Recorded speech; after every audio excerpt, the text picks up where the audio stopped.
పెరిగిన ఉష్ణోగ్రతలతో పాటు ఉక్కపోతతో ఉమ్మడి నల్గొండ జిల్లా ప్రజలు ఉక్కిరిబిక్కిరవుతున్నారు. మార్చి చివరి నుంచి ఏప్రిల్ మొదటి నెలలో అధిక ఉష్ణోగ్రతలు నమోదు కావడంతో ప్రజలు బయటకు రావడానికి జంకుతున్నారు. కొద్ది రోజులుగా 40 డిగ్రీల వరకు ఉష్ణోగ్రతలు నమోదవుతున్నాయి. అర్ధరాత్రి తర్వాత వాతావరణం చల్లబడుతోంది. మరింత సమాచారాన్ని మా ప్రతినిధి విజయ్ భాస్కర్ అందిస్తారు. గడిచిన 20 రోజుల నుంచి కూడా 40 డిగ్రీల వరకు ఉష్ణోగ్రత నమోదవుతుంది. గతానికి భిన్నంగా ఈ ఉష్ణోగ్రతలు గరిష్ట స్థాయిలో నమోదవుతుండడంతో ప్రజలు తీవ్రంగా ఇబ్బందులు పడుతున్న పరిస్థితి ఉంది. మన విజువల్స్లో చూడవచ్చు. ఏప్రిల్ 5వ తేదీ ఈరోజు. గతంలో ఈ సమయంలో ఈ స్థాయి ఉష్ణోగ్రతలు నమోదు కాలేదు. గత 2-3 సంవత్సరాల నుంచి కూడా 40 డిగ్రీలు సెంటీగ్రేడ్ ఉష్ణోగ్రత నమోదైన సందర్భాలు చాలా తక్కువ. కానీ అందుకు భిన్నంగానే గడిచిన 20 రోజుల నుంచి కూడా ఉష్ణోగ్రతలు అధికంగా నమోదవుతున్నాయి. దీంతో ప్రజలు తీవ్రంగా ఇబ్బందులు పడుతున్నారు. ట్రాఫిక్ సిగ్నల్స్ పడ్డప్పుడు మనకు కేవలం 10ల సంఖ్యలో వాహనాలు మాత్రమే కనిపిస్తున్నాయి. గతంలో అయితే కొంత ఈ రద్దీ ఎక్కువగా కనిపించేది. మనం ఇప్పుడున్న సర్కిల్ కూడా చాలా బిజీగా ఉండే సర్కిల్.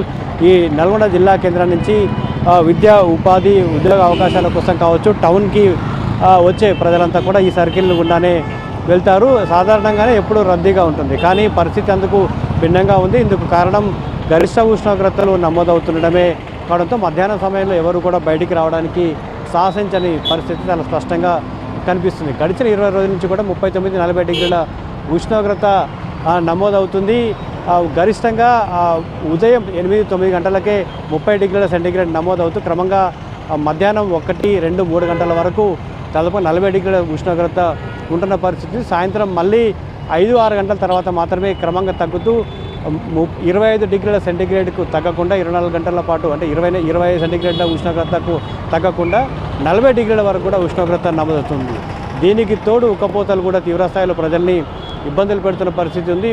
ఉక్కపోతలు మాత్రం డే మొత్తం, ఇక రాత్రి కూడా ఉక్కపోతలతో ప్రజలు తీవ్రంగా ఇబ్బందులు పడుతున్న పరిస్థితి కనిపిస్తుంది. గరిష్ట ఉష్ణోగ్రతలు నమోదవుతుండడంతో ఇటు వైద్యులు ఎవరు కూడా వృద్ధులు సాధ్యమైనంత వరకు బయటికి రావద్దని సూచిస్తున్న పరిస్థితి ఉంది. ఇక అత్యవసరమైతేనే మధ్యాహ్నం సమయంలో బయటికి రావాలని కూడా చెప్తా ఉన్నారు. మరోవైపు ఖచ్చితంగా బయటికి రావాల్సిన పరిస్థితి ఉంటే కనుక జాగ్రత్తలు తీసుకుంటూ బయటికి రావాలని కూడా వైద్యులు సూచిస్తున్నారు. ప్రభుత్వం కూడా డయేరియా కేసులు నమోదయ్యే అవకాశం ఉన్న నేపథ్యంలో ప్రజలు అప్రమత్తంగా ఉంచడంతో పాటుగా వైద్యుల్ని కూడా అప్రమత్తంగా ఉండాలని ఇప్పటికే సూచించింది. వడదెబ్బ మరణాలు కూడా సాధ్యమైనంత మేర తగ్గించేందుకు వైద్య ఆరోగ్య శాఖ ఆధ్వర్యంలో అవగాహన కార్యక్రమాలు కూడా నిర్వహిస్తున్న పరిస్థితి కనిపిస్తుంది. ఇటు అన్ని మున్సిపాలిటీలలో చలివేంద్రం ఏర్పాటు చేశారు. విస్తృతంగా ఎండ నుంచి రక్షించుకునేందుకు జ్యూస్ సెంటర్లు కూడా విచ్చలవిడిగా వెలిసాయి. జ్యూస్ సెంటర్లతో పాటు ఇటు చెరుకు రసం కూడా విస్తృతంగా ప్రజలు వినియోగిస్తున్న పరిస్థితి కనిపిస్తుంది. మొత్తంగా గతానికి భిన్నంగా దాదాపుగా 15 రోజుల ముందే గరిష్ట ఉష్ణోగ్రతలు నమోదవ్వడం మాత్రం ప్రజల్ని ఇబ్బందులకు గురి చేస్తుందని చెప్పొచ్చు. రాబోయే రోజుల్లో మరింత ఉష్ణోగ్రతలు నమోదయ్యే అవకాశం ఉందని వాతావరణ శాఖ హెచ్చరిస్తున్న నేపథ్యంలో ప్రజలు అప్రమత్తంగా ఉండాలని ఇటు ప్రభుత్వం ఇటు వైద్యులు కూడా సూచిస్తున్న పరిస్థితి ఉంది.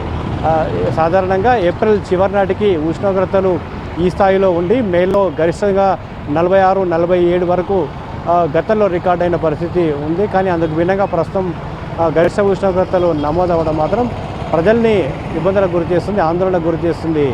కెమెరా బాల్తో విజయభాస్కర్ టీవీ, నల్గొండ జిల్లా.